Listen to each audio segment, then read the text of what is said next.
ஹாப்பிமா மணி 3டா. இங்கே பாரு, இது இப்போ எதுக்கு தூங்காம ஆட்டை போட்டுட்ருக்க? ஏன், என்ன வேணும்? என்ன வேணும் உனக்கு? அப்படி சாப்பிடணுமா? பசிக்குதா? ஆ, இப்போ நான் தூங்க போகிறேன். பாய், குட் நைட்.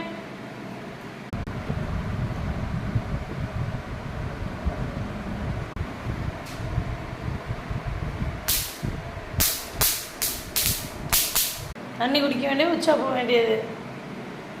என்ன என்னென்ன